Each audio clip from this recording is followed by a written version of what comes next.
No,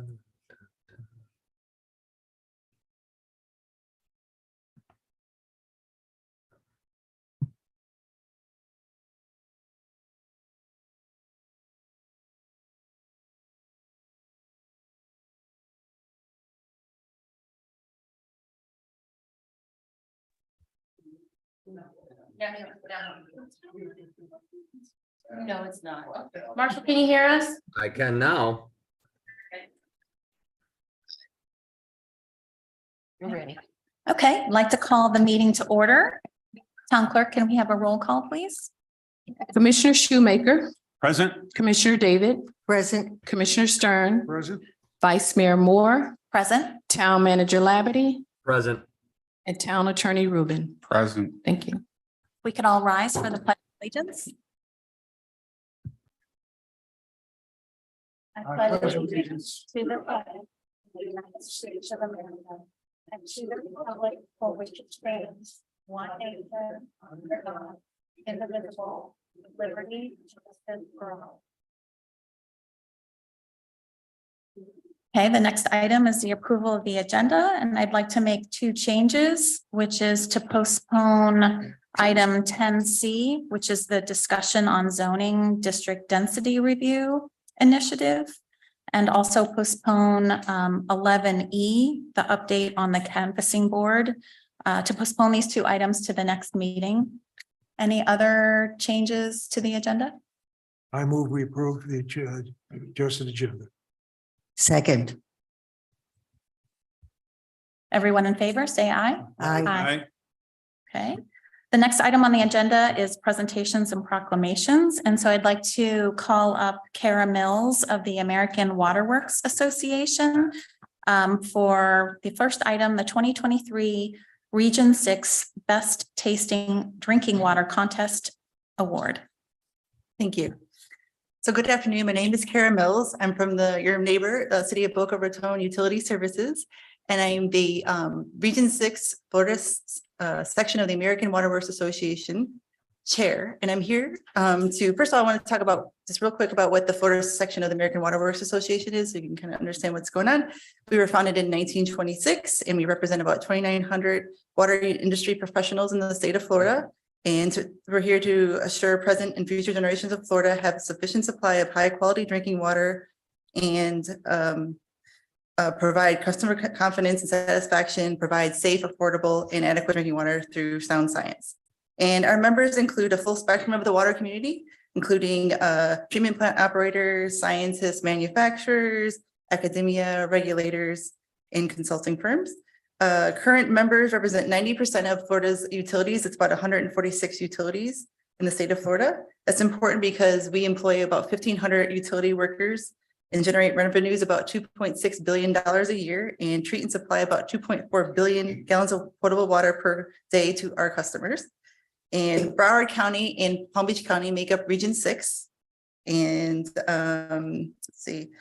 And so why am I here? So on October 6, 2022, 16 public and private water operating procedures or facilities located within Region 6, which is Palm Beach and Broward County, participated in the annual Best Tasting Drinking Water Contest.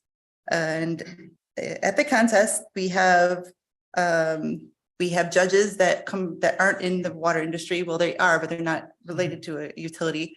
And they judge water from these utilities, and each utility submits a sample, and it's they're blind tested, and they're tested for taste, odor, color, and clarity. And then from there they are blindly sampled, like I said, and we don't see the results. But this year we're happy to say that Town of Highland Beach was our winner. So out of and it's pretty remarkable because our Broward and Palm Beach County make up about 3.4 million people live in this area, and 60% of the state's population gets our drinking water. And this Town of Highland Beach was our winner, so we're proud. We're very happy for that. And I'm here to present one of the trophies that they received. Congratulations. Wow. And this is the traveling trophy, so they'll give this one back, but they have other ones that they'll keep. I think that's, This one. yeah. So next year, when there's a new winner, or hopefully there won't be another different winner, they'll be able to keep it. And if I may, I would like to introduce the guys that worked very hard to make this happen. Dave Elstock in the middle, he's our water plant superintendent. David Richards, he's the lead operator. And we got Jesse Alexander, he's an A operator as well. Would you like to hold this? You can. Hold on. Yes, sure, absolutely. Wait a minute, wait for Pat. Okay.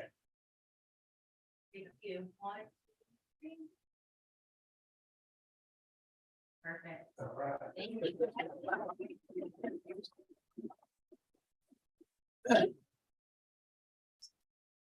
Oh, sure. Just want to say thank you. I'm so proud to have such great water here in Highland Beach. Thank you very much. All right. All right. Okay, the next item is the Palm Beach County Commission on Ethics. And if Rhonda Geiger, the General Counsel, please come forward. Thank you. Hello, everyone. Rhonda Geiger here on behalf of the Palm Beach County Commission on Ethics. I did not bring you a trophy, though. I'm sure you would deserve one, but I didn't bring one. I'm really just here to say hello again. We're trying to do this annually now, just to remind everybody that the Commission on Ethics is available to everybody. You all, employees, citizens alike. I mean, really our goal is to foster the integrity of the system, and the citizenry having faith in the system again. Well, hopefully, that's come a long way in the restoration process. I've left some booklets. We don't have the actual code books anymore, but we do have a new, you still have yours. We do have a Carry new it with me all the time. trinket, and then a couple of my business cards in there, as well as the top 10 rules on ethics. But I mean, really, it's just a reminder. We're here. I'm here if you guys need a training, if you have new people, we're happy to come out. Although we do offer a live version of the required training, I'm happy to come out and do a live version. If anybody wants that or wants to schedule that, just reach out to us. But essentially, we're here. Anybody? Is this gift under $100? Definitely under $100. It's almost has negative value, so you should be safe. And we all had to watch a video recently and Yeah. certify that we read the ordinances. So Okay, it so is you're all squared top of away. mind. Yes. You don't want the live training. That's what you're saying. But we are here if anybody needs us, and we'll, there's all the contact information is on there. However you want to reach out to us, even if citizens have questions and they want that to be anonymous, we're happy to do our best. So But yeah, thanks for making we're it there. available to us. I think that video was very helpful that we Yeah. could watch it on demand. yeah, So, it is nice. It is Yeah. handy for sure. Mhm. Anyway, any questions, anybody? I do. Okay. Um, You're the one that carries your book around. And I carry the You book. have a question. I do. So the legislature has passed this bill that kind of restricts what we can say to the community about a referendum. Could you kind of go over what the status is on that? Because I know it's a big subject of concern amongst many of the communities. Do you know what I'm going to say? Is that I can't say. it's a state referendum, and I'm just the county. I'm just the Okay. county. Yeah.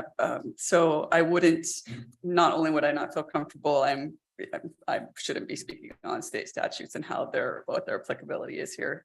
I mean, if you have a question about anything in that book, I'm on it. No. Okay. Well, thank you, everyone. Thank you. Thank you. I Thank you for appreciate it. coming. Always a pleasure.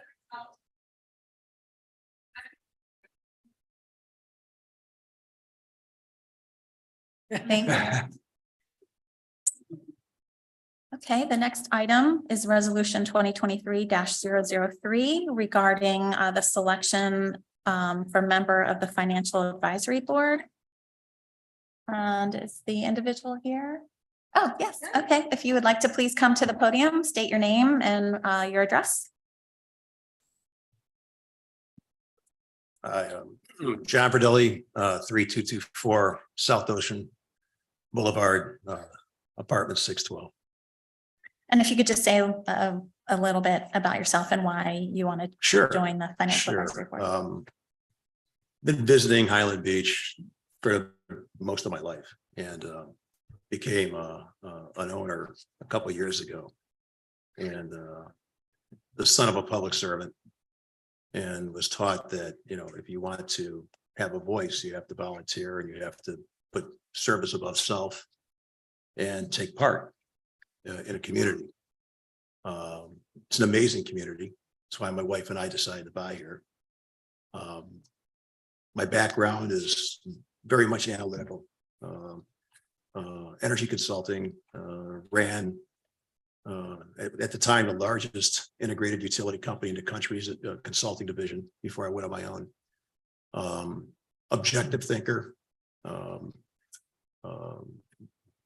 very much into contracts, pricing, been in the commodities space for 30 years. So you understand the numbers and how things work. So I just think it's important to take part in something. And what had happened was I actually had come in to meet Marshall to talk about understanding, I think it's Senate Bill 4D, and being a new condo owner. And much like I do with everything, I didn't know. So I do my research, I meet people in the know, gather my thoughts, create my decision matrix, and make a decision. And in talking with Marshall, when he said there was a potential opening on the financial advisory committee, I thought about it. First question to him was, my attorney's going to ask if I have liability coverage. I carry enough E&O today on the other organizations. And that came back positive. So yes, I'd like to get involved and just kind of dive into the numbers and see what we can do. If it could help, if I could be of help to the city, fantastic, township, fantastic. I hope I can. I'm a very objective thinker. My father was the 40-year politician. I was the analytical son. And I just like to grind through the details. So Great. So each of the commissioners will just ask you a question sure. or two. I hope I can answer. Commissioner Shoemaker, you want to go first? First of all, it's great to have, residents step up, get involved, and the advisory boards is a great way of doing that, to learn what's going on in our town. So thank you very much for making the effort. And looking at your background, it says everything you just said. How you met with Ron Riami, and how did that go? I think it went great. I mean, had a very candid conversation. Actually ran a little over. I ran into another meeting I was going to have that day. Just enjoyed the conversation, but learning a little bit about financing, the financial situation for cities. I grew up the son, like I said, I grew up the son of a politician in a city. And some of the things I've looked at and read, and I'll be very frank with you, I see some restrictions that allow us to grow, that need to be loosened up. Not everything has to go to a vote. There has to be growth and expansion as things evolve, as dollars change, as inflation comes in. I think you guys have to have more responsibility to spend more money in the proper way for the residents. You wouldn't want to do it. You wouldn't be there if you didn't want to do it right. But I see some restrictions. I see some opportunities for putting in some ideas for growth for the township. It's like anything. If something stays static, we die. We have to evolve with the times, right? So it's one of the conversations that it came up when I'm talking with Marshall. Is I see this restriction on spending. It's like having to go to dad for lunch money every day. We're going to build a beautiful fire station, and my father was a councilman in Carmel Heights, Ohio. And he was very big into buying hook and ladder, pumper trucks, etc. You can't even go to market without $2 million for a hook and ladder. So I see those are the things I think need to be looked at, discussed, understood, explained to everybody. I have a simple saying when it comes to things like this. My job is to make a complex situation Sesame Street, because nobody cares how smart you are. All they care is that you understand what you're doing and you're giving good, sound, solid advice based on principle. So that's one of the things I think I could help you with. Well, and I think you certainly can. As you know, our charter has limited us to 350,000. You're right. we can barely buy a vehicle of any kind for medical and fire. It's tough. And the other area towns don't have those restrictions. So we need someone to take a look at not only the charter, our financial processes, understand how we can loosen up some of the regulations, restrictions, whatever, that don't make any sense, especially since things have changed over the years. Yeah, my comment, when I read that, it's like you bought the Porsche, but not the engine, right? Yeah, right, exactly. You got approval to build it, but you can't run it. Yeah, well, we tried getting the engine, but we ran into a wall. Again, it needs to be discussed and understood. And you gain consensus just through education. I'm saying, here, listen, here's $1 30 years ago, here's $1 today, right?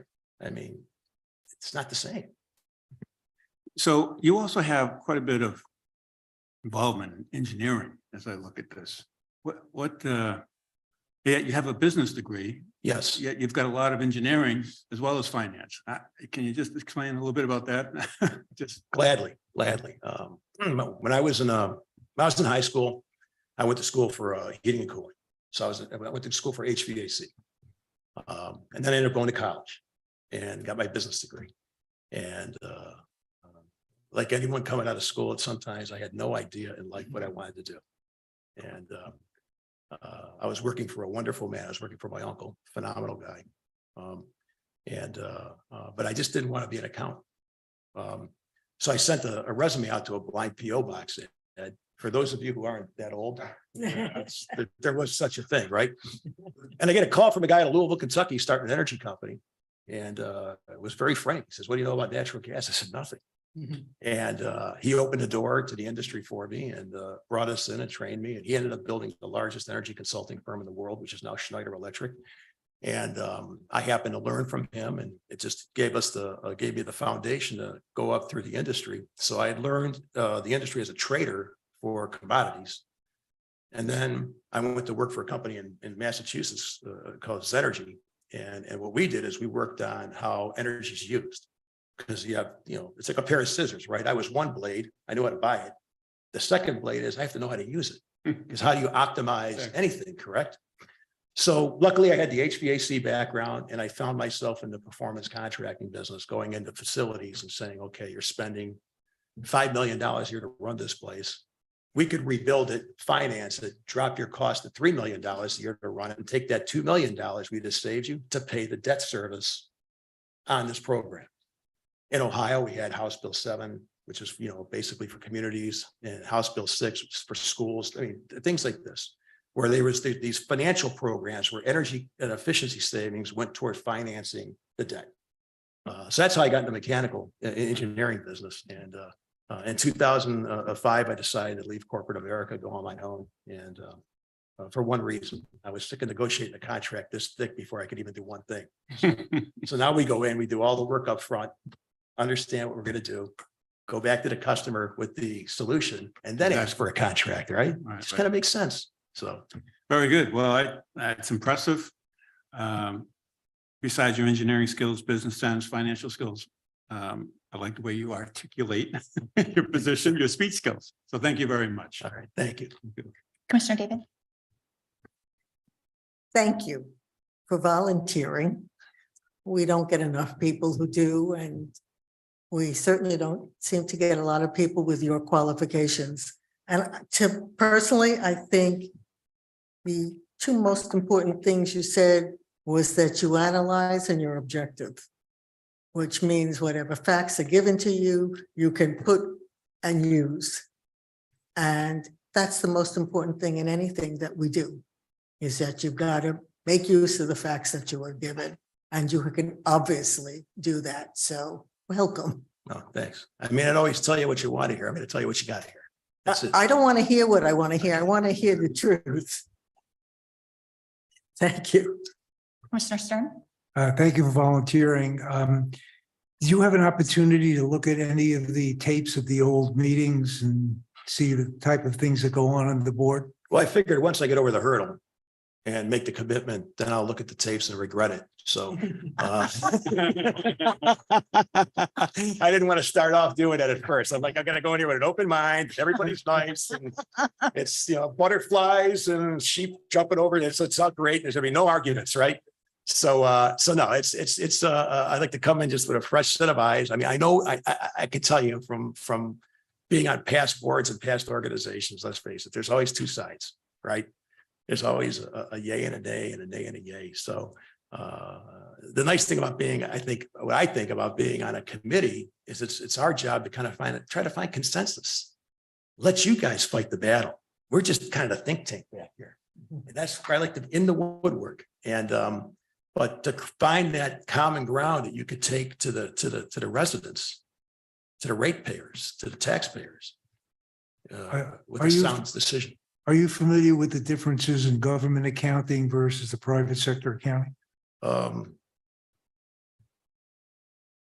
Not really, Okay. not really. But Well, to me, I would suggest after this, that speak with the finance director and Sure. give you a good orientation on that. The other thing, I want to tell you, this committee's got a great history. The vice mayor, the mayor, all part of the financial advisory board. So you got to be, really go for it, I'll And try. Commissioner Stern was the chairperson.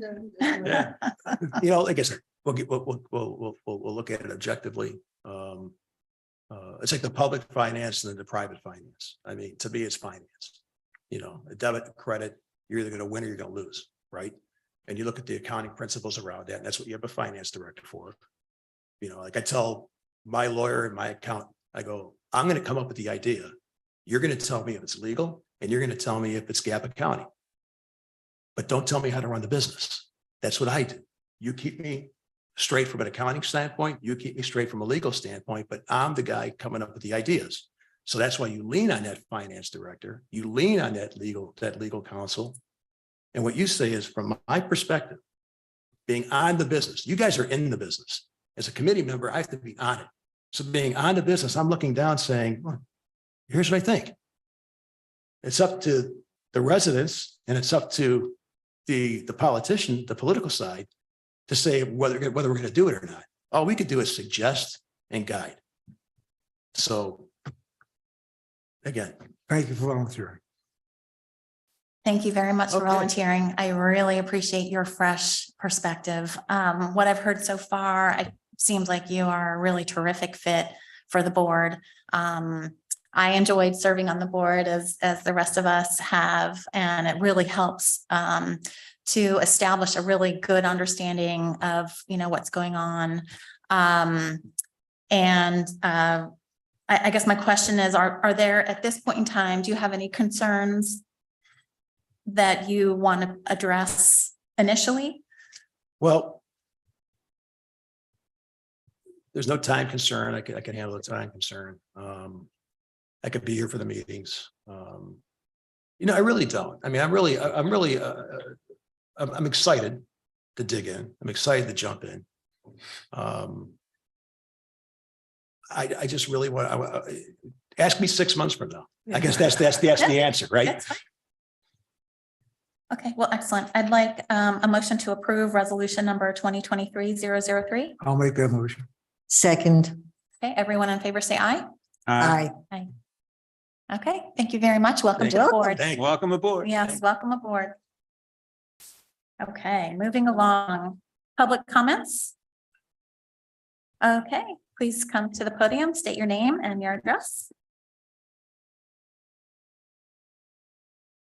Good afternoon, Judy Goldberg at the Seagate, 3310 South Ocean. First, I'd like to say that I think that it's a privilege for this town to have John Padilli. I know him personally, and we work together at Seagate on the Concrete Restoration Committee, and he was invaluable. His advice and guidance and input, and he has a wonderful way in getting his message across and working with the community. And I'm sure it's going to be a wonderful fit for this town. So, and secondly, I know I have a time constraint. I attended the recent meeting of the Committee for Preservation last week. It was wonderful. It had a relatively good attendance, I think, maybe 30 people. I would have loved to have seen 300.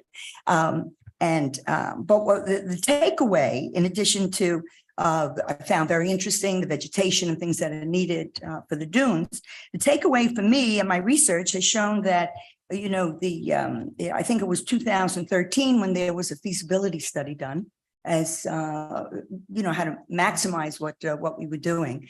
And as you know, I'm here for a number of years, but permanently for a shorter period, and now really digging in and getting to know about the dunes and the beaches, et cetera. What I would be asking today is that the town consider to put, the commission consider to put on the agenda renewing and updating a feasibility study concerning issues around maximizing the protection of our beaches, natural resources, and coastal property, and to maximize the quality of the beach for both human activities and environmental needs, to minimize the economic losses that may result from the beach erosion events so that we're prepared, and to maximize the potential benefits of any future renourishment activities.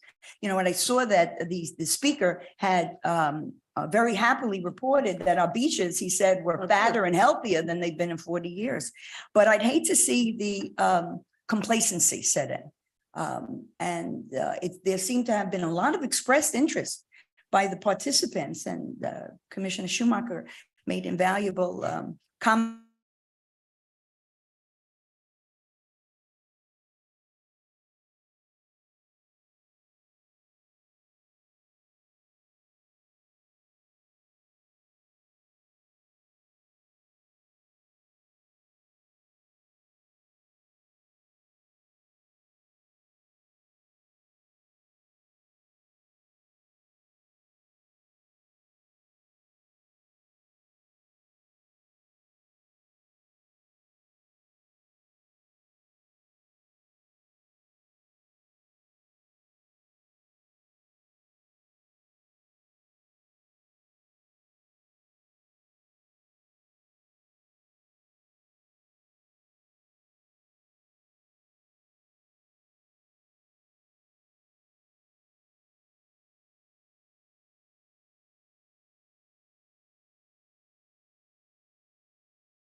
Any other public comments?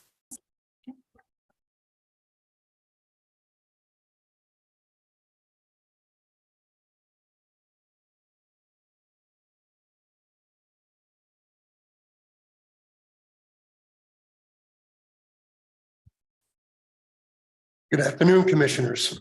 Jack Halpern, 4511 South Ocean Boulevard. Forgive me, I'm still coming back from Phoenix and a cold. First thing I'd like to do is thank you all for extending the time for comments from the floor from 3 minutes to 5 minutes. Number two, adding an additional public comment time at the end of the business session. Thank you. It's much appreciated. So why I'm up here, I had the opportunity on Friday morning to spend almost 40 minutes on the phone with the Florida DOT project manager for the upcoming A1A project. A number of things came out in the discussion, but foremost, which I found out, was the fact that the public hearing held in August, when minimal people were in town or on vacation, that this meeting was held prematurely on the FDOT construction schedule. I repeat, it was held prematurely and could have been held months later when people were here and would be on their normal schedule for a public hearing. My first question is, why was it held in August ahead of their normal schedule for that type of a process? The project manager did not go into details, but did indicate clearly that this was way ahead of their normal schedule. Again, why? I also had further discussion with the project manager about the format for this upcoming meeting, which is a public open house.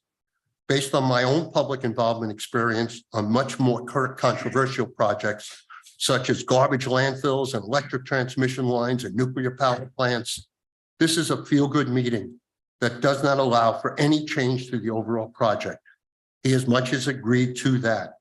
I requested from him that the format be changed to a public hearing and explained that we needed to get the points out from people who were not here in August and get a chance at recognizing our concerns and making changes on this current plan, which is much different than where we were in August.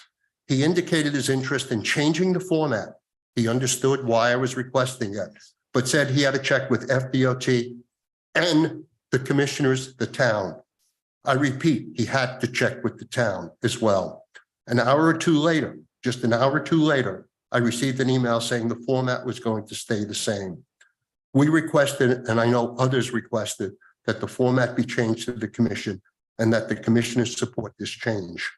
It is apparent from what I have observed, or what we have observed, that the commissioners did not support changing the meeting format on the 13th to a public hearing, which would have allowed the possibility of making changes to the project. Disappointment. Now let's talk about bike lanes, another subject. When pressed, the project manager admitted that communities north and south of us will not have 5-foot bike lanes on east and west sides of A1A. So why do we have to do that? Yeah, I understand there's a state law or there's regulations, but if it goes well, if it goes for other communities north and south of us, why do we have to do that? This would add at least 4 feet to be taken off of our greenery to the west of A1A, just for this alone. On Saturday morning, I was out and at least 5 groups of bikers came by between 8 and 9 a.m. It would not have mattered if the bike lane was 5-foot or 10-foot bike lanes. It wouldn't have mattered. They were all over the place. Commissioner Shoemaker keeps talking about the accidents on bikes in Boca Raton, hence we need wider bike lanes. This has nothing to do with A1A here in Highland Beach. 26 years in this town, and I don't remember seeing or hearing more than a half a dozen bike accidents. By the way, I spoke to the chief just before the meeting, and he indicated he thinks there's about 1 bike car accident per year here in Highland Beach. Commissioners, you need to stand up to keep the bike lanes at 3 feet and preserve our greenery. That's more important. Lastly, I've been told that FDOT is fixated on the project and there can be no changes. I remember back in August of this last year on the 4100 block of Ocean Avenue, the construction opposite one home, which caused a 1-lane road over hundreds of feet where a drainage project was conducted. At a post meeting after the August public hearing, I got a verification from a town employee and a state project manager that this was a political project through one homeowner's contacts in the governor's office. I also have a third source that informed me that it was a political process. If one person can change and have DOT do projects that aren't necessarily needed or adequate, what about the 4,000 of us? I might point out in the videos that I had previously sent the commission back in 2019, and then again recently showing a rainfall event almost 7 inches in less than 24 hours in A1A. There was no significant ponding in front of that house that required the drainage construction. Commissioners, last paragraph. Commissioners, we are not looking for freebies from Florida Department of Transportation, as Commissioner Shoemaker has stated in one of the last meetings. We love our town, and drainage is not as serious as issue has been made out, as you can see from the videos that were sent to the commission in 2019 and then again recently. It is not too late to make changes so that we can live our model for the town. 3 miles of paradise. We don't want it to be 3 miles of blacktop. Thank you for your time. Okay, we have an item on the agenda about a project later on in the meeting, so we'll have opportunity to talk about it more then. Any other public comments? Vice Mayor? Yes. There was an email that the commission received from Jeffrey Kleinman. Okay. Would you like for me to read it? Yes, go ahead. Can you please read it? Okay. This is an email from Jeffrey Kleinman. It reads as follows. Mayor, Vice Mayor, Commissioners. There are numerous stormwater sewers located on State Road A1A. These sewers are publicly owned land. FDOT claims that these stormwater sewers are not owned or maintained by FDOT. Our town staff says that most of the stormwater sewers on State Road A1A are owned by the nearby landowners. Commissioners, why is FDOT and our town relying on private landowners to maintain the State Road A1A stormwater sewers? This is bizarre and unsafe. Shouldn't FDOT be responsible for the environmental safe disposal of every drop of stormwater from State Road A1A? Currently, the stormwater sewers on A1A are polluting our canals, the ICW, and subsequently the Atlantic Ocean with first flush polluted stormwater. The stormwater sewers need to be raised up so that first flush polluted stormwater soaks into the ground.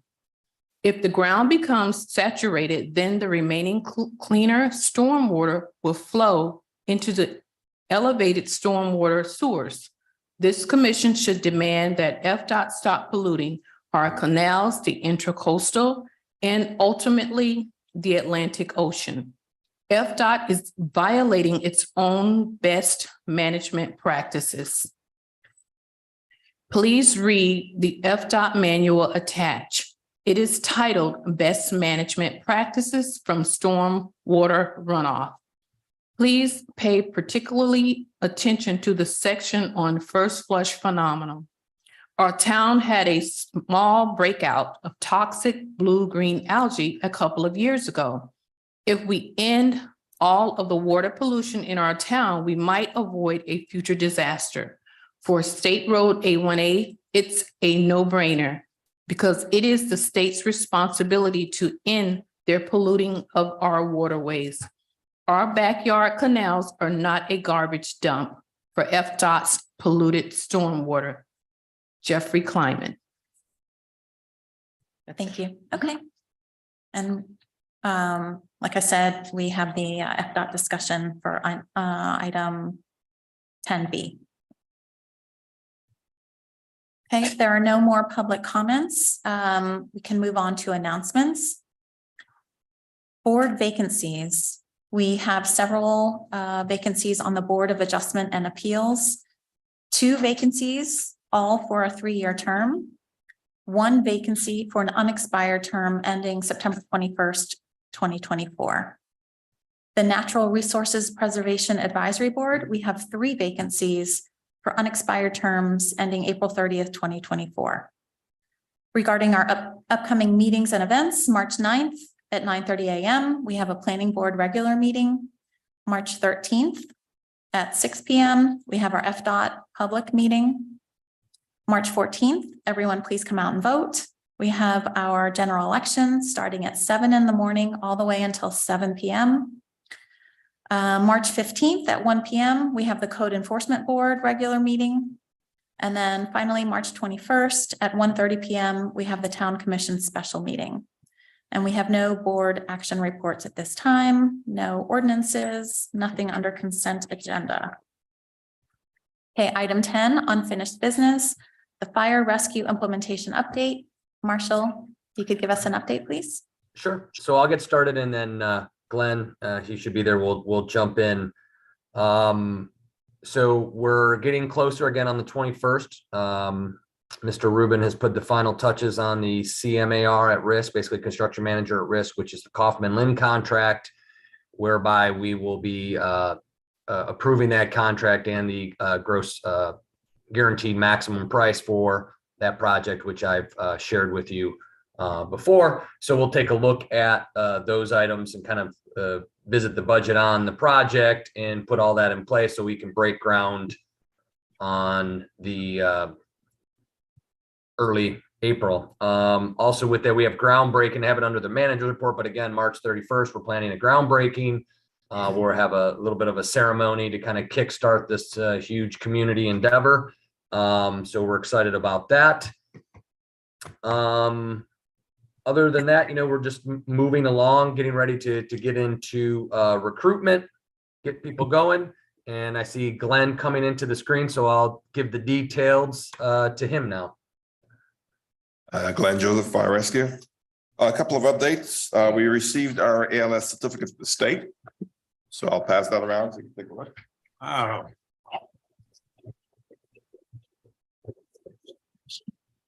And we have 2 stickers for the units you already own, which is a big deal. But these will go on the truck. ALS transport. I bring good news, Alan. And our patch. That we were all involved in designing. This is the sample, and that's going to go on the uniforms as we move forward.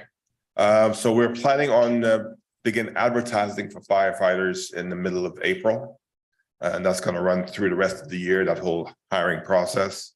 The 2 units that you see here these are the licenses so we could transport. So when they get here, we'll put those stickers on. We worked out a deal to get the ambulance to address the painting issues. I think we've resolved that with the manager's approval. So we will have that done. We'll be moving it out to get it painted.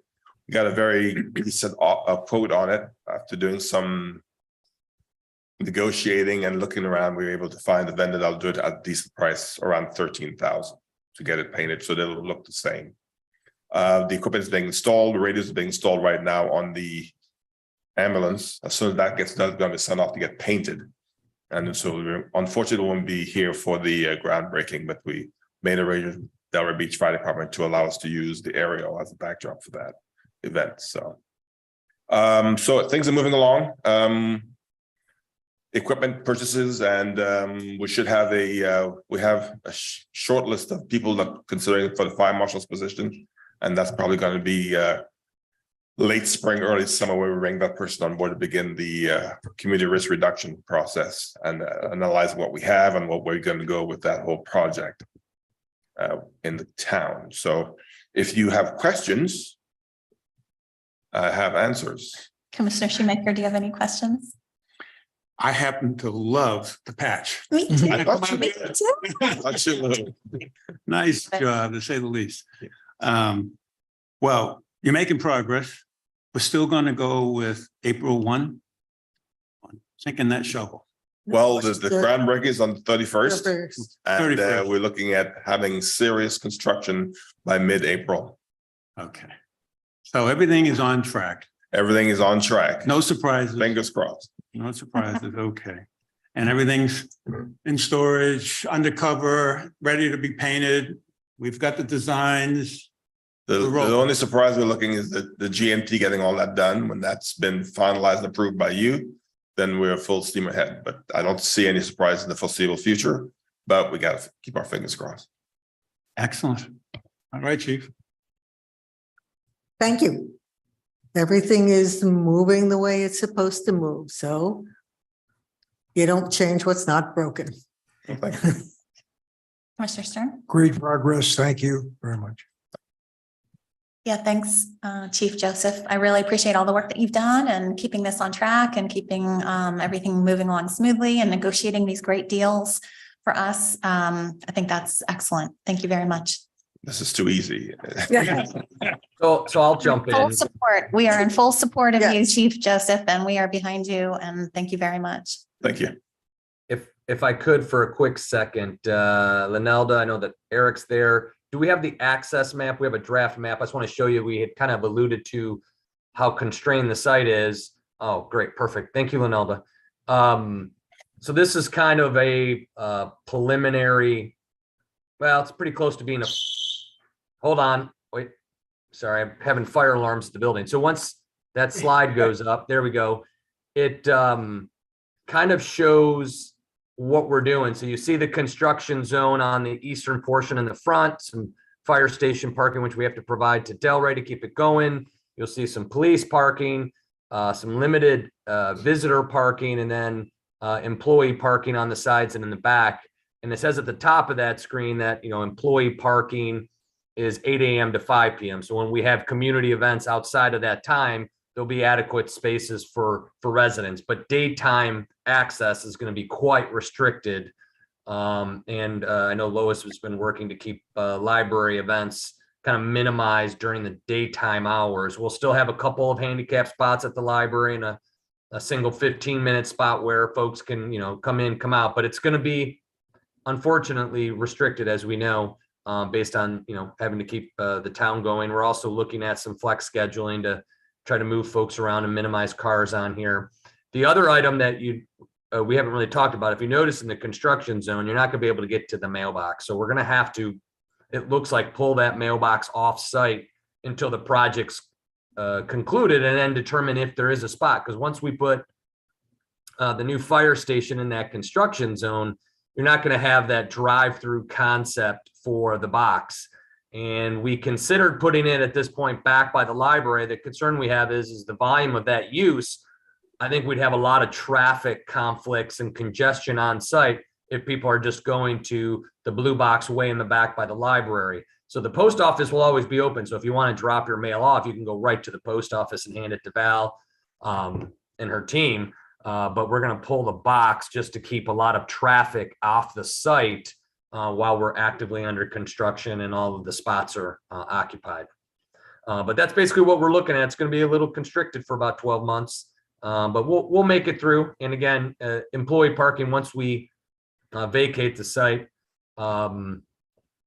during the day, those will become available. We're also working with the church. They've been wonderful partners. See if we can't get a little overflow from time to time. And then also working with the county to use Milani Park if we have staff brought some good things up, that if we ever have to do work on the well or something like that, all of this parking kind of goes off the grid if we have to lock down space to get to access the plant, things of that nature. So we may need from time to time, like a Milani Park, where we put a lot of folks over there and kind of shuttle folks in for a day or two while some major construction was to occur. So we'll get this circulated. So if you have any concerns, once we get it to you, just let us know. We can make a few tweaks before we really start pushing it out there with some intensity. And we're looking to make this effective basically at the groundbreaking, is kind of like put this in play and keep that construction zone kind of limited to traffic.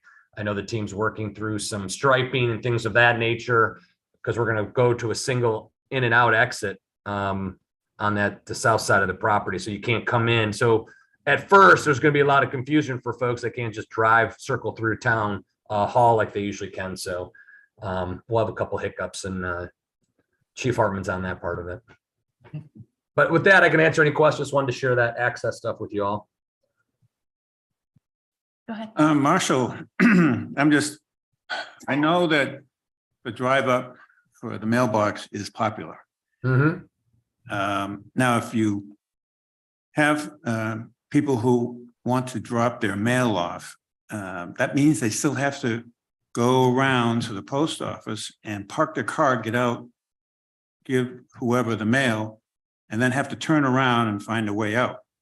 I don't know if that will create a headache, and I'm wondering, would it make sense in the Rotary at the library that they could come in, ride through and around the Rotary, drop the mail off into the box, and then continue out? Now, it's a bit of a drive all the way to the Rotary, but at least they don't have to park the car. They can still drop it off from their car, just as an idea.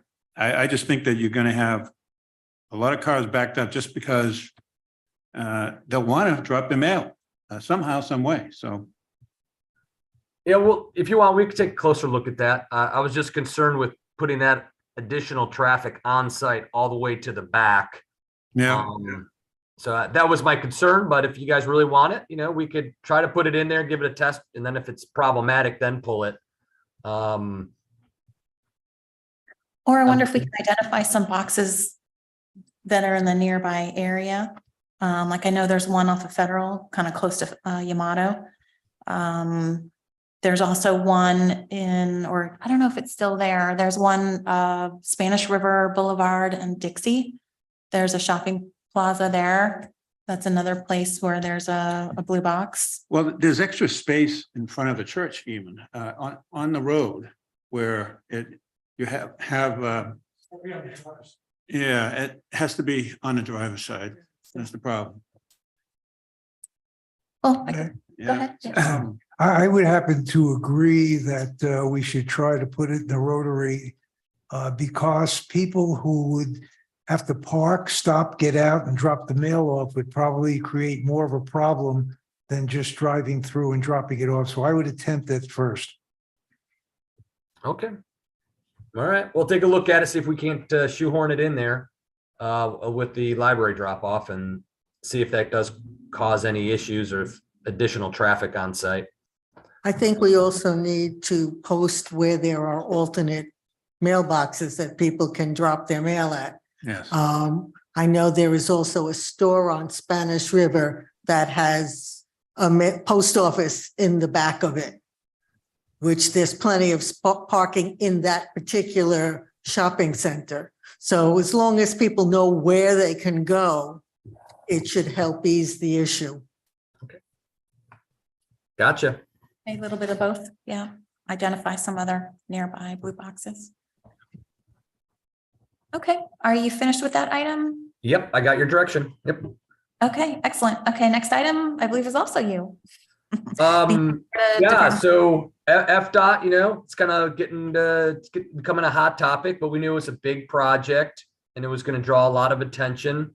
So the public meeting is still on the 13th. I know that there was concern over the format.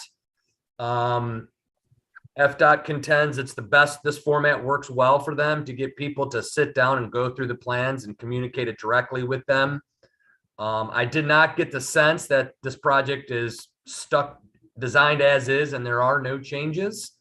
So I don't know if Mr. Halpern's getting that from Brad or FDOT. They haven't said that the door is closed on any tweaks and changes.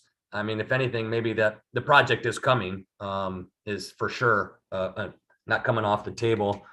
Again, it is a 5-foot mark shoulder. All the storm drain work really isn't a drain. It's just a big French drain without a pipe. So basically it's redigging and excavating the swales, putting in some stone inside of a non-woven geotextile fabric, and then putting the sod and the swale back on top to kind of improve that infiltration. I'm hearing the same thing you are, that there's a contingent in the community that says, don't do the storm. But then I heard a public comment that the storm isn't going far enough and even more storm work needs to be done. So I don't know how FDOT's gonna, handle that, but we'll see what they get out of the 13th meeting at 6 o'clock. Again, it is open to the public. We got some emails, people thinking that there wasn't a public meeting. No, it's open to the public. It's more of a open house where they'll have series of tables. We're going to look in the library to see if there's some additional overflow spaces because the capacity is 99 people in that room. But the idea is you can come in anytime, from probably 6 to 8, and you sit down with one of the design engineers and ask specific questions, and they can show you on the plans, take notes. So that's what they're thinking at this point. I heard August was too early. I mean, we still have full-time residents here, not the seasonal residents as much. I get that. I think they jump-started the public comment period because we have a tendency to be very vocal as a community. So I think FDOT just wanted to get the ball started as early as possible to help facilitate some of that. Because we had been, if we recall back in 19, when our favorite project was, surfacing in the community, a lot of it was FDOT had this drainage study and we thought FDOT was obligated to fix the drainage problems that they identified on their state highway with their dollars. So I think they've kind of come off of quite extensive and looking more at this French drain concept under the swales. I sent a series of emails to y'all, that they're contending it's a couple extra feet because we have 4 feet in a lot of locations. So it's not as extensive as additional paving. Some spots it's probably a little bit narrower and will be widened. Other spots it's not as bad. But I encourage if you have a lot of specific questions that meet with FDOT and they'll walk you through it and take notes. And again, they're focused a lot on safety with some of this stuff as well. So that's it. FDOT's still working on it. It's coming. Again, they're tightening that schedule. They're saying 12 months, not 15 to 18. So that's a good sign that they're, focused on getting in and out as quickly as possible. Still 1 year of work will be as frustrating as can be. And they're looking to let the project believe in December of 23. So the project can start right after, basically we finish the station and the high season's over. So we'll have a little bit less traffic. You've got copies. I down that one link to everybody. I know Tricia sent you the links to all the plans. If you have any questions, let us know. We can help you through, or meet with your FDOT rep on the 13th to get some of that specific questions answered if I can't answer it, or Pat. So that's kind of the update. So Marshall, can you forward all these comments that we've received and questions that we've had to FDOT so that they can be prepared as part of their presentation to address all the concerns that have been raised? Yes, I've been forwarding Brad some of those as they come through. I know that Teresia's been getting some off of our general website. So we will get those onto them as it relates to concerns and changes or drainage, traffic control, paving, specific comments we are getting to FDOT, and we will forward them the whole as we get them, just move it on over to them so they have it. Yeah, and if we can ask that they actually incorporate it as part of their, because it looks like to me they're going to have materials like posted around the room or something like that. If they could incorporate in It's their. kind of like if everybody's been to like a design charrette, it's kind of like that. You see a lot with like planning type stuff. They'll have a presentation going in the background on the screens, and then they'll have 6, 8. I'm trying to hopefully maybe get a couple more stations elsewhere in the library for if we have more folks than we can handle in the room, and go that way. I would tell everybody parking is going to be a little tight, so we only have so many spots, and if it draws a full crowd and everybody drives independently. So I'd encourage folks, if you got people in your building, if you come together, it would help with parking for other residents as well. So. Okay. And how many people from FDOT will be at the meeting to answer questions? I didn't get a specific, but there's at least one per table, and they'll probably bring a few extras folks. So I'm guessing they'll have 12 people. Okay. I mean, they'll probably have some people kind of doing more like administrative and logistics type stuff that probably aren't like the design engineers, but they'll probably have like 10 engineers, 12 engineers that can answer specific plan related questions. Okay. Commissioner Shoemaker, do you have any additional questions? Yeah. On average, Marshall, you're saying that this will add 2 feet of pavement.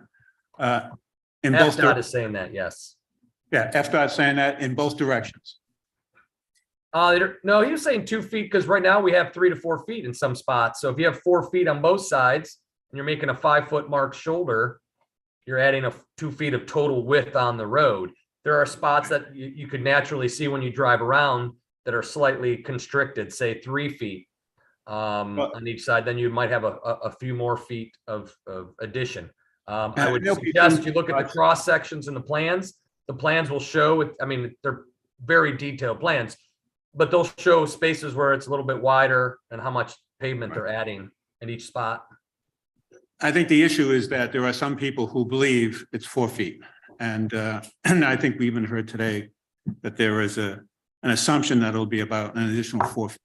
If it's going to be an additional 2 feet for a 3-mile stretch, if that's correct, and again, this is FDOT and what their engineers are saying, and I don't know if it's correct, but if it is correct, that adds about 30,000 square feet for the whole stretch. Now, the issue is, I think, not only being able to accommodate rain, water, and have this first flush. I am absolutely in favor of anything we can do to prevent pollution of the intercoastal of our ocean waters. I mean, that is something I want to go on the record as reinforcing that I think the whole commission supports stopping pollution from Highland Beach, regardless of the fact that the intercoastal has been polluted for years from all the North counties and farms and so forth. When it gets down here, it's pretty murky out there. But so we don't want to add to it, if anything.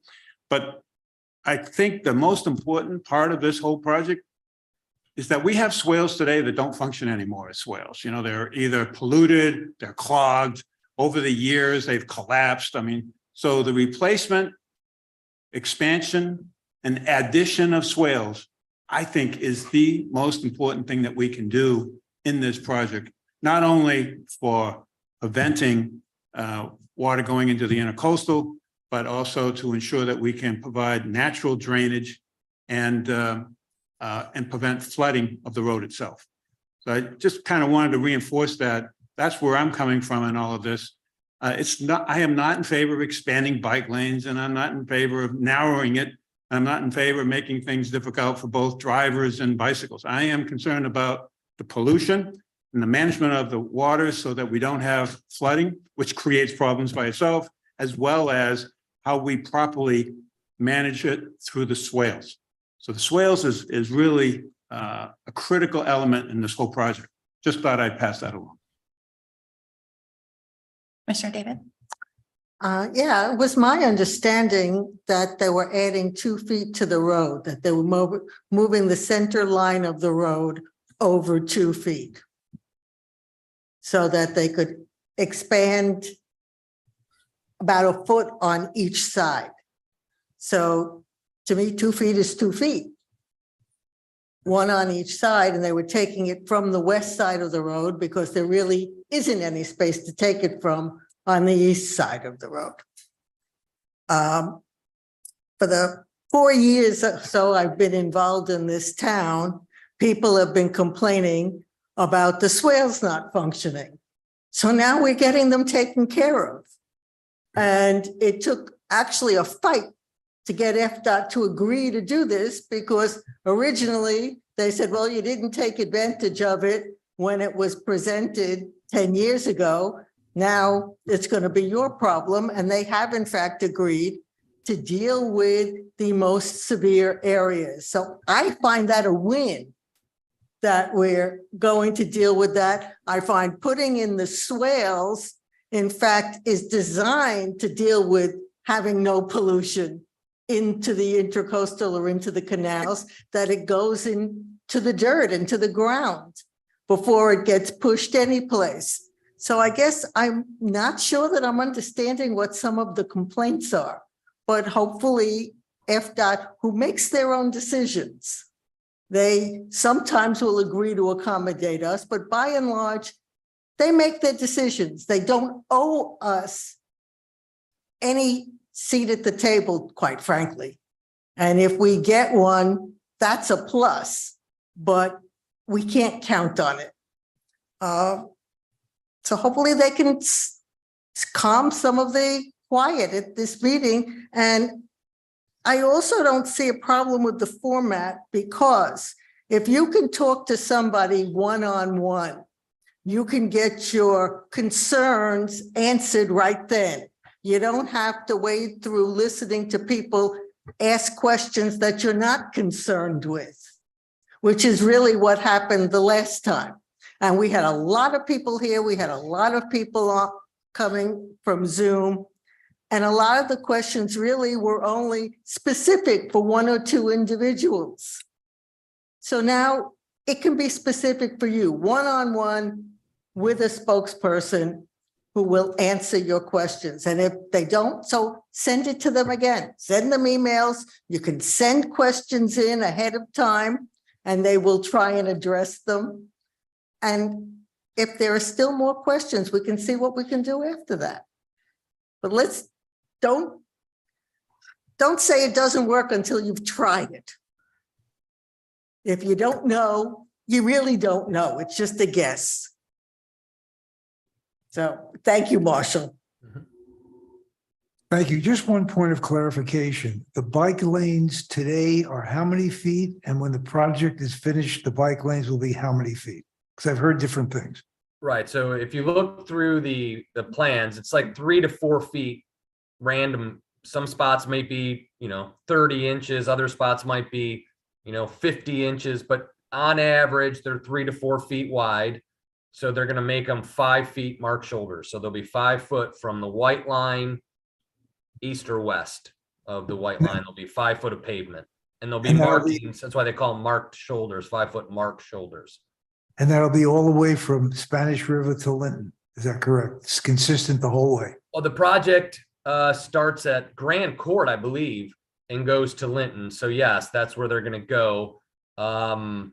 There are some questions that I've posed to FDOT that they're gonna have, I told them to communicate on their slideshow at the community is how do we tie into the Boca end of that project, which happens a year and a half after ours is done, and then the Delray one as well. So there's two projects on each side of us too, that they're working on currently doing the design. So I said that I told FDOT they should be prepared to answer those questions because we don't have that in our draft construction plans that we received. Doesn't tell us how we tie into the two other projects and the timing and how do you align that if you go from 5 back to a 3.5, 4, those are good questions that FDOT will have to answer.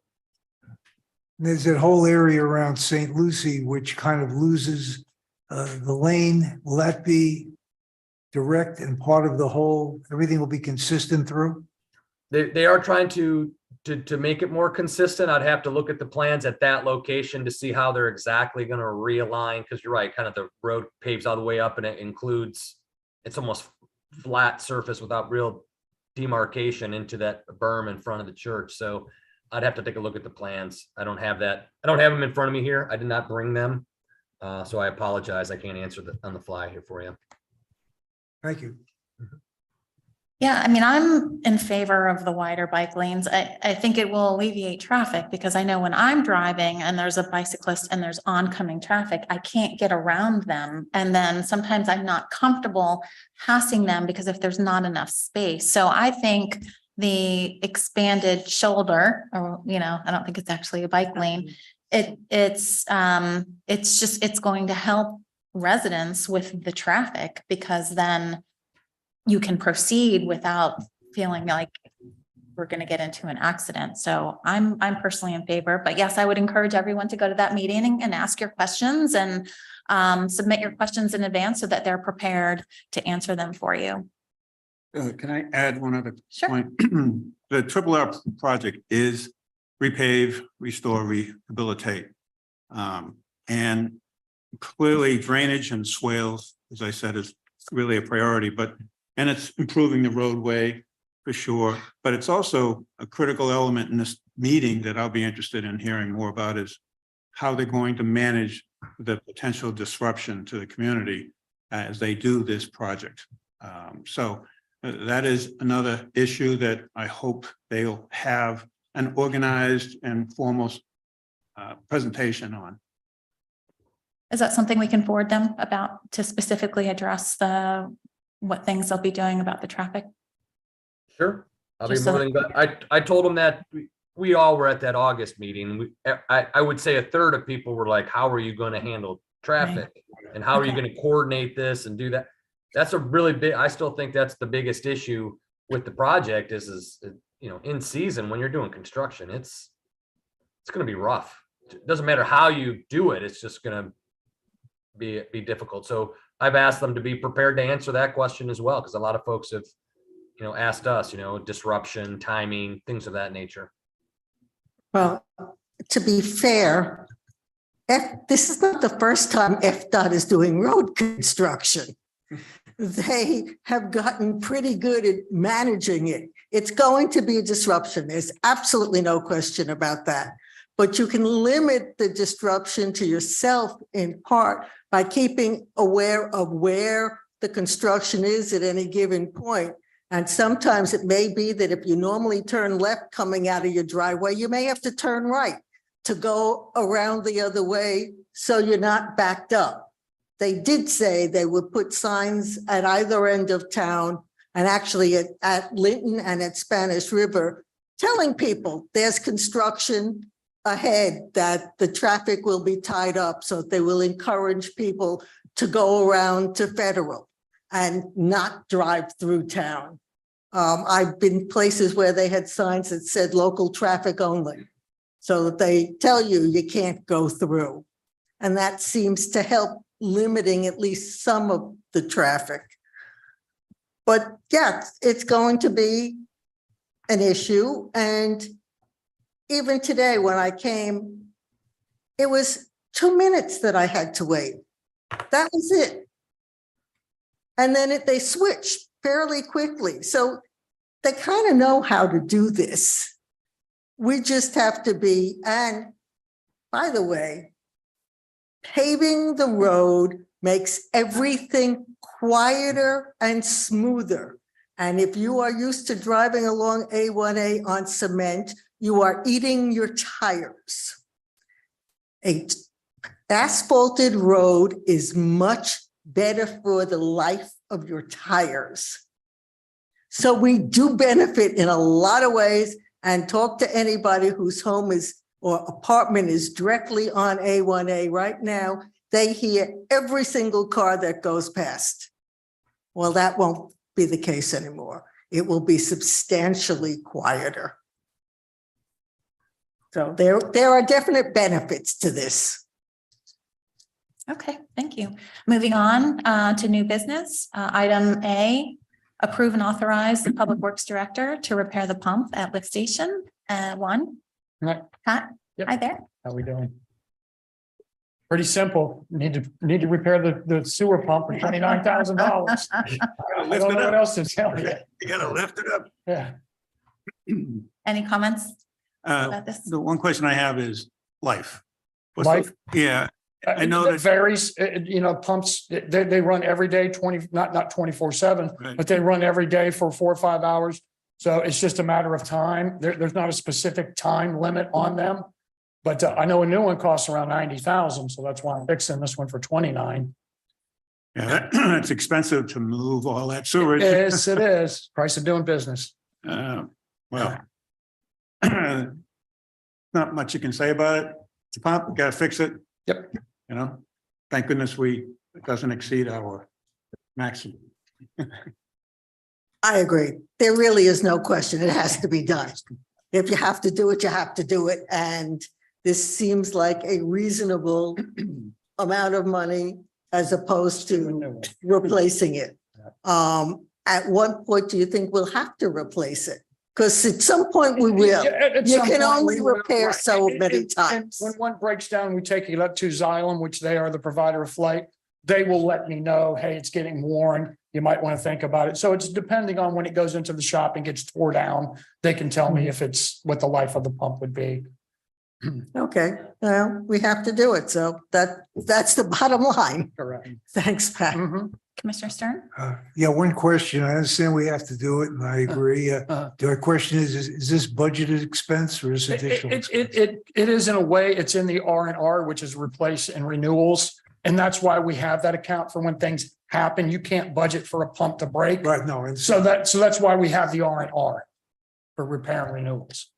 We put so much every year into that R&R. I think it's 5%, Marshall. I think it's something to that effect. Every year we put in there to build it up for when things like this happen. Okay, we want to make sure everything's running appropriately and running, so I definitely agree. I have no further questions. So we need a motion to, I need a motion. Go ahead. I move that we approve and authorize Public Works Director to repair the pump at Lift Station 1 in the amount of $29,420 by Xylem Water Solutions USA, Inc. I will second that. Everyone in favor, say aye. Aye. Okay, next item. Thank you. Now for the big one. Stay up there. Mhm. Okay, next item, to approve and authorize a cooperative purchase for Gray Bar to supply and install 9 new VFDs for the water treatment plants SCADA system. Skater. Yeah, skater. Okay, Pat, anything you want to say about that? What I can say about the VFDs is I don't know if the letter got put in about there being obsolete. The plant's going on 19 years old. These VFDs, they control our main feed pumps, our production wells, and our transfer pumps. Now, if we got a circuit board or something go down on these VFDs, we can't get parts for them anymore. They're going obsolete. So we're trying to get ahead of the game. We've got 19 years out of these things, and we want to keep moving forward. You want to keep the quality of great water we have. We need to keep the plant operating. So we need to, and this has been in the CIP for a couple of years. This is not knew this was coming, so Mhm. we budgeted for it, and this is the time to do it. Okay, any questions, Commissioner Shoemaker? I think what would help, I mean, this is a major acquisition. right? Sure. I mean, $250,000 and it's important. We don't have any choice again, you know, we're committed to it. Correct. And we just got some awards that were handed out.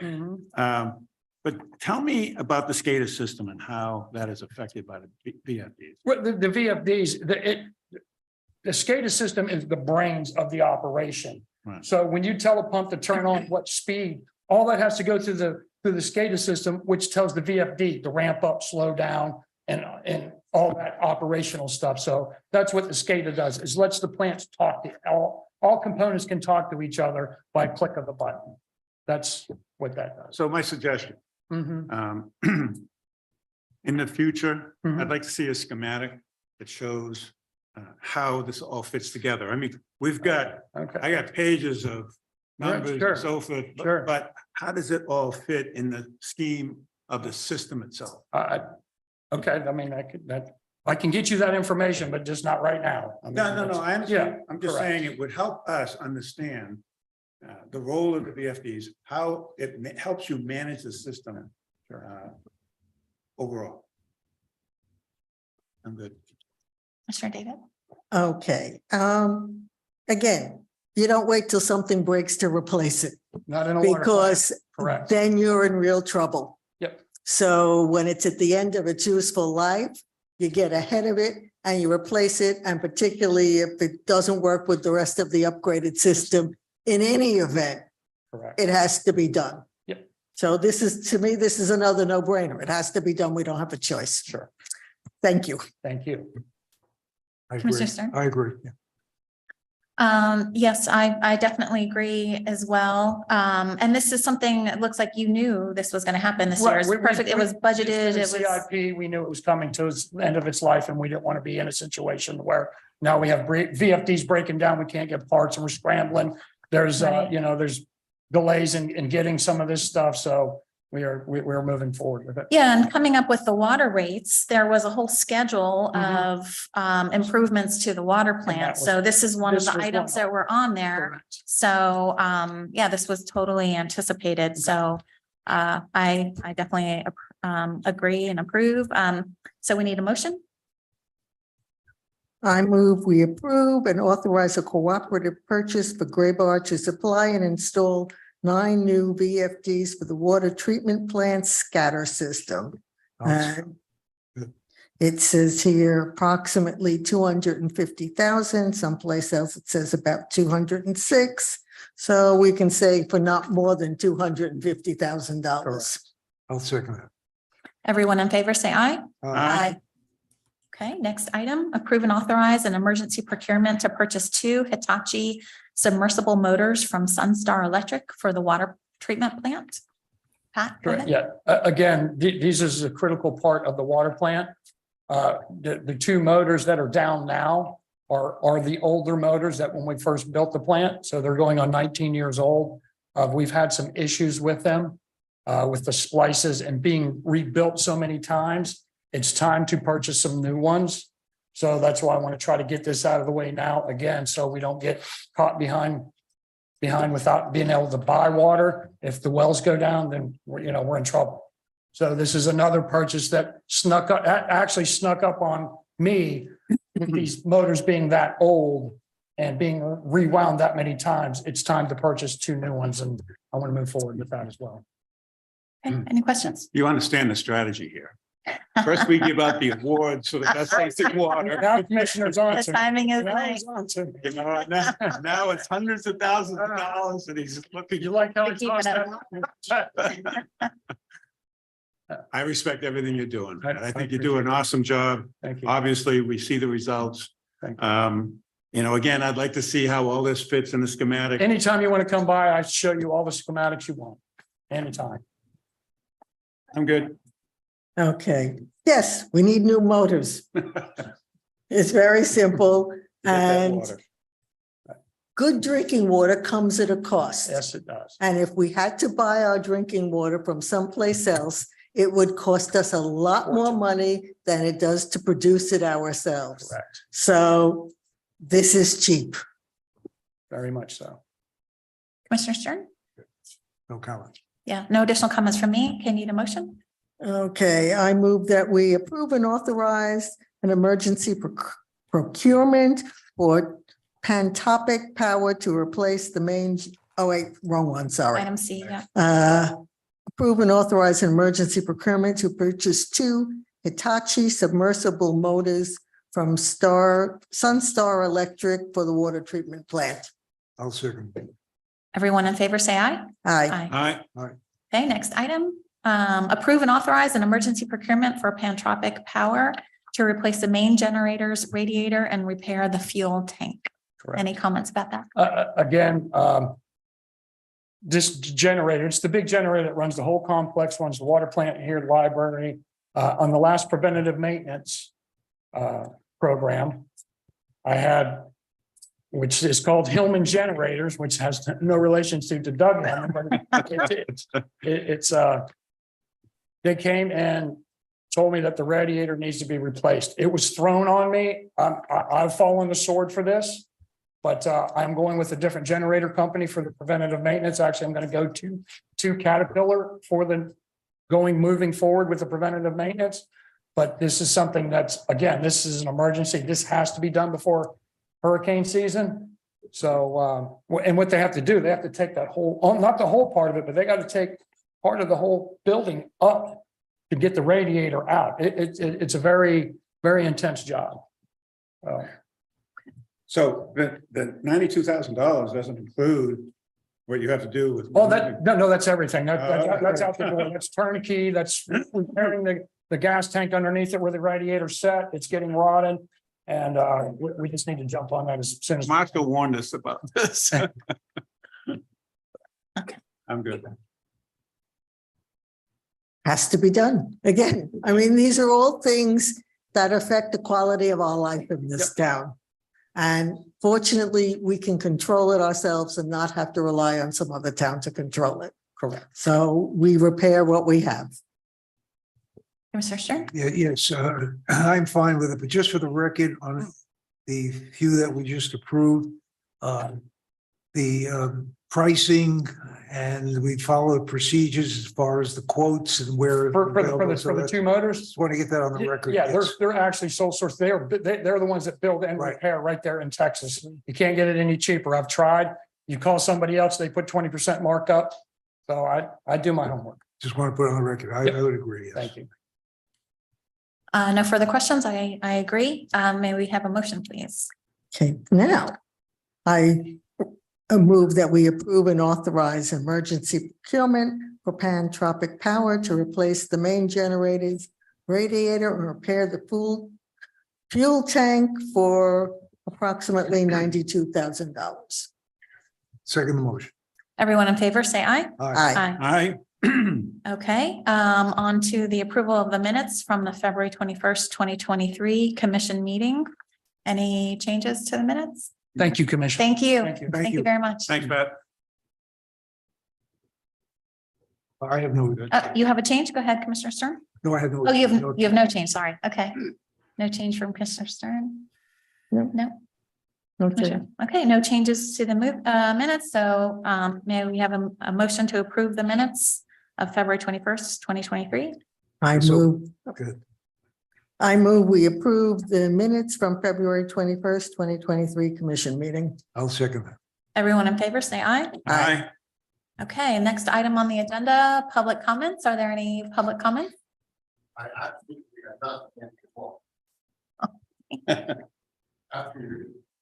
Mhm.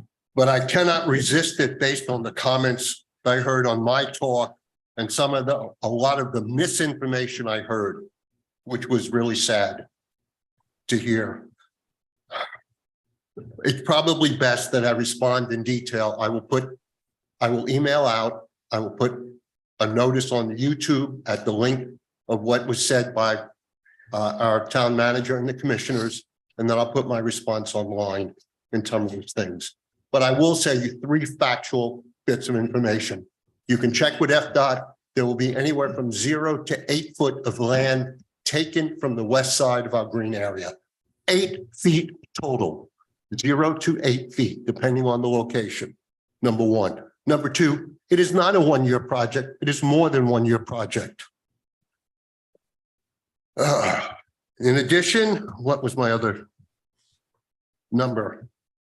Oh, in terms of, I think Commissioner David talked about, oh, it's not much of a big deal, the road being closed. That's what, 100 feet up?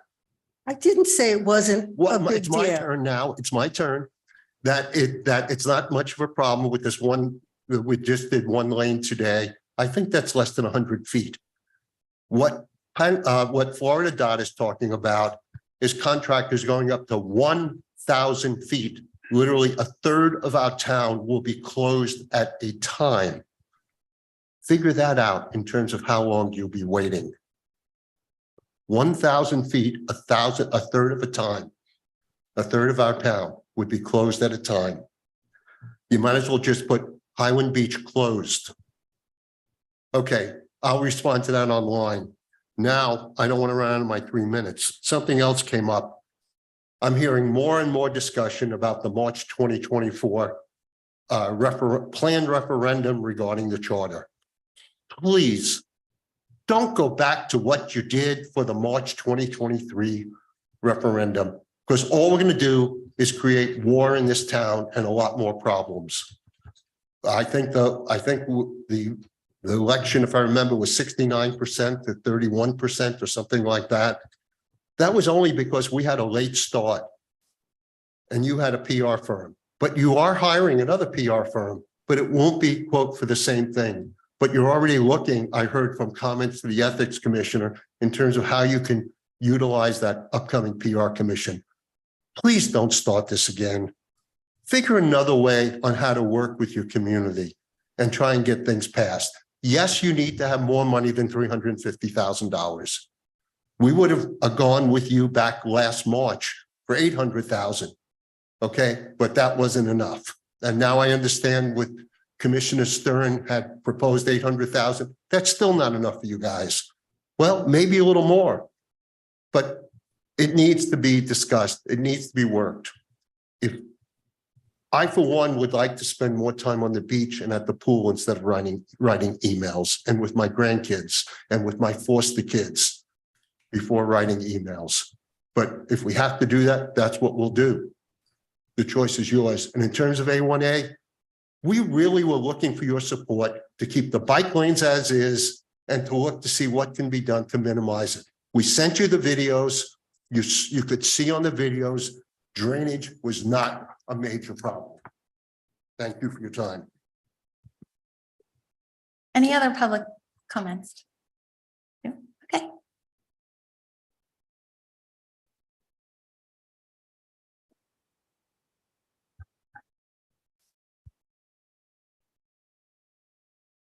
Rick Greenwald, Belito. The topic of the day seems to be FDOT. I think we can all agree that that project is going to be a significant pain in the neck for everybody. Absolutely. I think if we look at it in a reasonable fashion, when it's all said and done, the town will be better off than before it started. A lot of the issues with drainage were things that 4 years ago, or whenever it was, I think around 4 years ago now, most of the people in the town who were speaking up were really after FDOT to do something about the swales and improve drainage. They finally came around to agree to do that at their expense as opposed to a town expense. And now we're saying, what are you doing? We don't want you doing that. That, to me, unless there's some real reason for the about face, doesn't make much sense. It doesn't make us look very good. So yes, this is going to be a major nuisance. Yes, some people are going to lose some landscaping. I think we're still not going to have real bike lanes, but we'll have wider bike shoulders. People won't be weaving so much. And I think when all is said and done, it'll be safer and we'll all be better off. Having said that, I would urge as many people as possible to come to the meeting, get their questions answered, look at the actual diagrams, which it's impossible for any one person to memorize exactly what's happening in front of each condominium, but the information will be will be available. There's a second question that's been raised, which I think is a good question, but can't really be 100% encompassed with this project and probably is worth consideration at another time. And that's the whole issue of untreated runoff going into the storm sewers and then going out into the intracoastal. I would point out that this is not just runoff from A1A, it's runoff from all the side streets. And as far as I know, many of the other buildings, including condominiums, have separate drains on their property, which also drains into the system. So it's not just the drainage from A1A that we're talking about. That's really just a piece of a much bigger issue. I don't know enough about it from an engineering standpoint to know what first treatment means. I know that the swales that they're putting in are supposed to be good for that because it gets the water off the road and into the ground, which is what we're trying to do. So I would just urge everybody to, get questions answered. Yes, it's going to be a pain, and yes, we're not paying for it. And yes, we're going to be better off when it's all completed, and we should keep it in perspective, and the commission should stay the course. Thank you.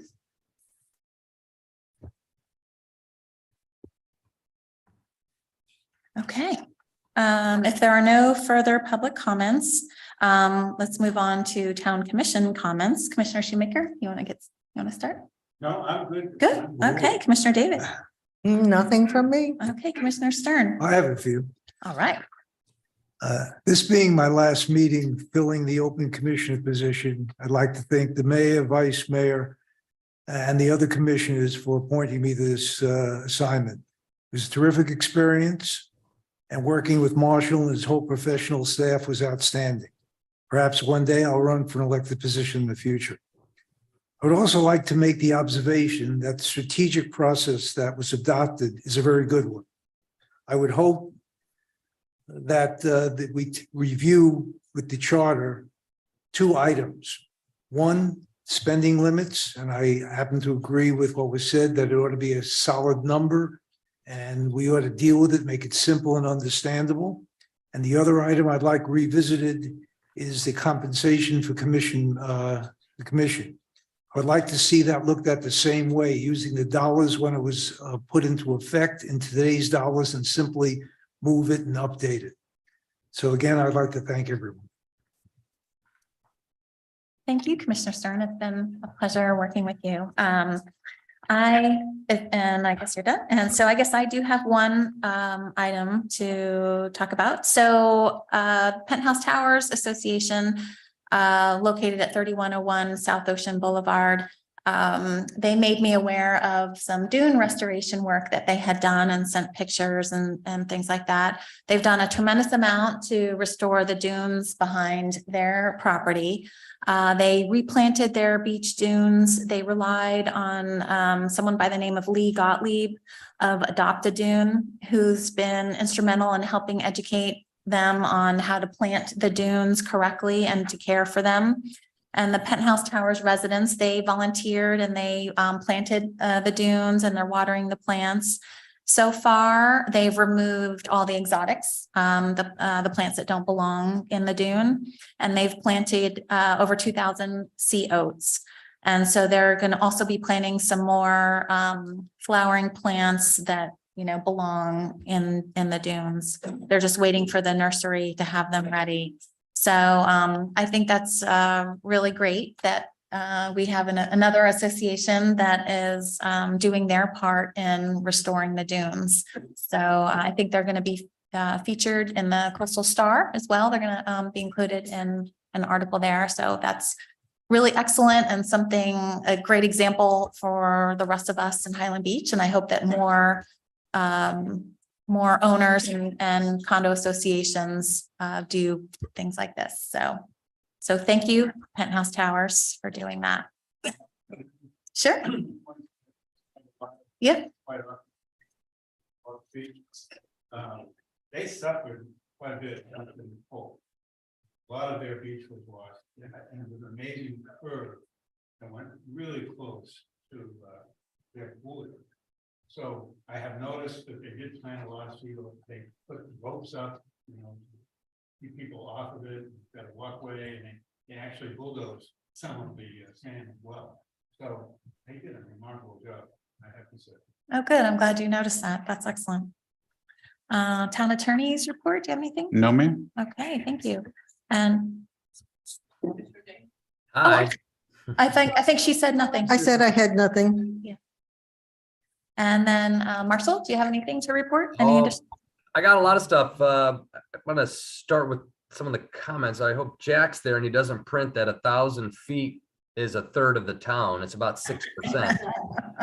So just hope he doesn't do that, because that's, you know, because we're 3 miles, which is a little over 15,000 feet. Again, to the stormwater stuff, Dr. Greenwald, thank you. You're right. We spent a lot of time getting FDOT to fix stuff on their dime. The commission did a lot of hard work, and here being up in Tallahassee, Peggy's working hard for us currently. So she did a lot of work to get FDOT to do that. To some of the drainage items as it relates to Mr. Kleiman was saying, some of the stuff that we're talking about, the pollution piece, I think Commissioner Shoemaker said it too. You need to, the part of treating stormwater is you need land to treat it, attenuation, build a basin, right? Then slowly release it. Land is tough for us. So the only other option that we've kind of went around with, and maybe it's something we look at down the future to try, is a pre-treatment structure, like an aqua swirl chamber. And what that does, it takes a lot of the suspended solids, which gets to Mr. Kleiman's first flush issue, is if you could get the solids to settle out of the rainwater, you take a lot of the pollution that gets there, so the clean water goes through. And again, a lot of those, some of the stuff, I don't know the number, so, you know, don't hold me to this somewhere, but some of those ones, like you see out in front of Tuscana, those are infiltration basins. They really don't discharge to the intercoastal. So there's a handful of those through town where you think they're going straight out. All it is just like an open, it's a structure with no bottom, allowing water to go in. But what condos could do, or we could do in some of these other spots, is you could start looking at pre-treatment structures. It's just a maintenance issue and cost to install, but it pulls the solids out, and it's really good to help you kind of keep the your stormwater permit, the NPDES permit, to keep the suspended solids. So that's something we could look at in the future, but that's what they're looking at. Now, the trick we're going to have, folks, is House Bill 1124. And I think Dan Clark from Lake Clark Shores for pointing this out in a NPDES thing. There's a bill being introduced right now where we can't adopt rules and regulations related to stormwater locally. It has to be done by the county or the state. So, you know, we could get preempted from doing anything. So we may have to go through a more, you know, pilot program, some type of partnership to get condos to do this, if we want them to work on it. The 12 months construction, that was, if you remember that email I sent you and you had the community design report that I quoted that directly out of a written report from FDOT, and that was confirmed by Brad last week. So, but that 12 months, if you go back to your email, there's that report. You read it as a good description. I said, you know, if the plans are too much, this written report, it's 12 months in there.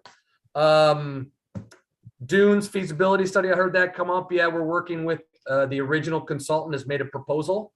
So Ingrid and I, when I get back into town, we'll discuss that a little bit and get that going. So we got a pretty decent quote for them to redo the feasibility study and then identify critical zones along the shoreline that need dune restoration. And again, I can concur with everybody else's statement that dune presentation was great, and I'm glad we got that done. More formally, groundbreaking March 31st. You know, please plan on attending. We'll be 9 o'clock in the morning. We'll have some hard hats for you, a fancy shovel, you know. We'll have a little speech. We'll try to invite some folks to come and enjoy it. If the public's interested, they're more than glad to show up. At parking, we're just not, we don't have any. So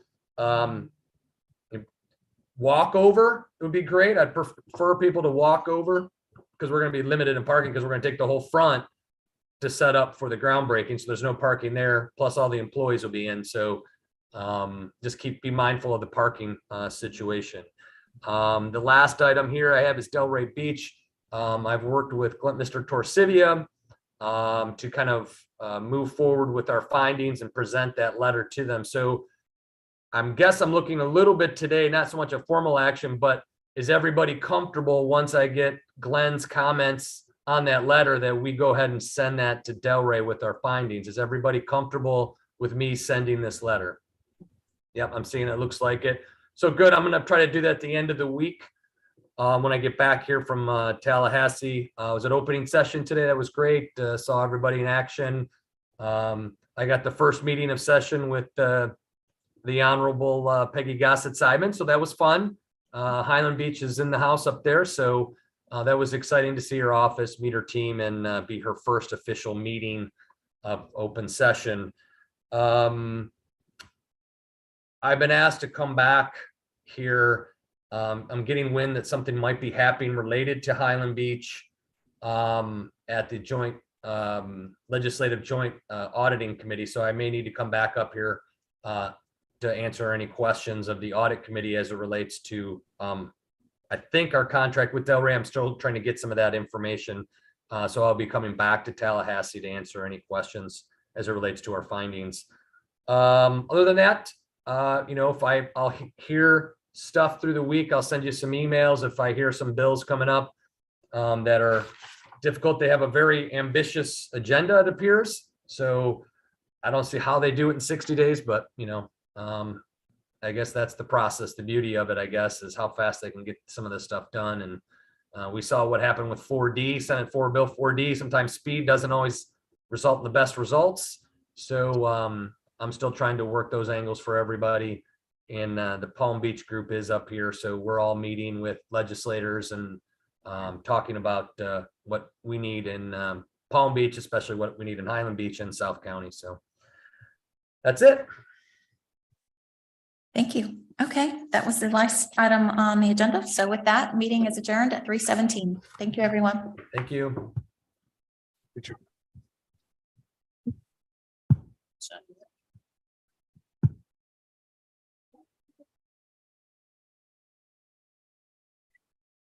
Yeah.